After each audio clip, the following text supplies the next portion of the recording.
I call the Honourable Tim Grosser. Mr. Chairman, I want to just answer some of the questions that have been raised, particularly by Dr. Kennedy Graham, and they've also been touched on by Grant Robinson. In doing so, I want to issue a consumer welfare warning here. Three of us, of course, are ex-Ministry of Foreign Affairs and Trade employees. I'm speaking on behalf of the centre-right faction of MFAT. There is a serious danger here of this developing either into a university-style seminar or, even worse, an internal MFAT discussion which drove me out of the institution in the first place. You indeed, Ms. Street, are the exception, and there are some very interesting points that you've made, and I will address some of the substantive points that you've made and others have made in some comments on the third reading. But I do want to respond to the direct questions.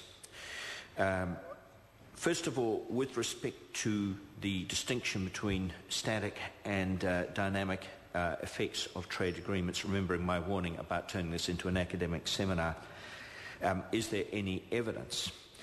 And in particular, is there any evidence that the removal of tariff rates has actually brought some of these benefits? Well, I want to put on the record that I have been for 30 years a deep sceptic, down to the point of close to an opponent of econometric measurements of the benefits of trade agreements, ever since during the early phase of the CER negotiations, when I was an economic official in Canberra for the New Zealand government in the 70s. The then IAC, now the Productivity Commission of Australia, estimated that the effects of entering into a free trade area with New Zealand would be equivalent to 0.1% of GDP, and therefore it wasn't worth the trouble. Of course, the problem with these econometric measurements is that they are arithmetical approximations of reality. There's a huge amount of literature on this about ex-efficiency gains and second-rand dynamic effects that no economic model can capture. I have no time for these models whatsoever.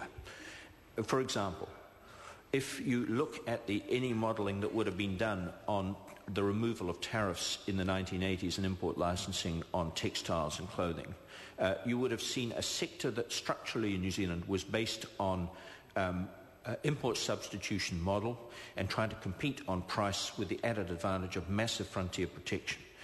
No model would have picked up Jeremy Moon, for example. No model can ever pick up an operation like Icebreaker. All the models showed at the time the complete destruction of the clothing and textile industry of New Zealand, because that was the model on which the existing structures were based. Now, it's a matter of record and a matter of obvious sympathy for the people in the 1980s who suffered the consequences of liberalisation because they were moving out of uncompetitive industries. But the upside, ladies, members, we're now seeing for the first time. We're seeing a company like Icebreaker specialising in design, innovative and high-cost, high-value products. The argument that we could never export T-shirts to China is factually wrong. We can, except that they are at the absolute top end of the market. And Mr. Moon once told me in Shanghai, a couple of years ago, no, Beijing it was, a couple of years ago when I went up with the then Prime Minister Helen Clark for the signing of the China FTA, that it had taken him 6 years to build Icebreaker to $1 million revenue. Goodness knows how he and his family and employees managed to survive during that period on such a low turnover. And another 5 years to go from 1 million to 100 million. And of course the way he did it was by taking advantage of the global supply chain. No model could predict that. No model ever will be able to predict that, and there is a vast literature to support that theory. Frankly, my view in terms of economic theory is you better to rely on Eco 101 than high-class econometric analysis. That's a personal view, but it's a very strongly held view, and it's a view which I've applied over 30 years of practical experience in this area. The second question, benefits to Malaysia. And the question that I wrote down, please forgive me if I've slightly mischaracterised the question, was, quote, in the event that the second-order effects were equally beneficial, and assuming that the benefits were shared, Mr. Chairman, I call the Honourable Tim Gray, sir. would there be any net economic benefit? Well, the answer is absolutely there would, because trade is not a zero-sum game. I mean, this is not a division of spoils of war that we're talking about with respect to Malaysia or any other trade agreements. This is a provision both to allow Malaysian people and New Zealand people who live and work in their respective workforces to raise their productivity, raise their real wages, increase their trade between their two countries, and both to mutually benefit. I won't, given the pressure of time and my strong interest in facilitating the work of this House, carry on at great length. But I do want to address an issue that Dr. Graham has raised about cultural differences with respect to, for example, the exemption for liquor, firearms, and, well, those are the two categories that I'm thinking of, tobacco. And I want to say that I completely agree with Marion Street and Mr. Grant Robinson, and implicitly, I think, Dr. Graham, that we should respect cultural differences. Free trade is not a religion. I completely agree with their observations on that.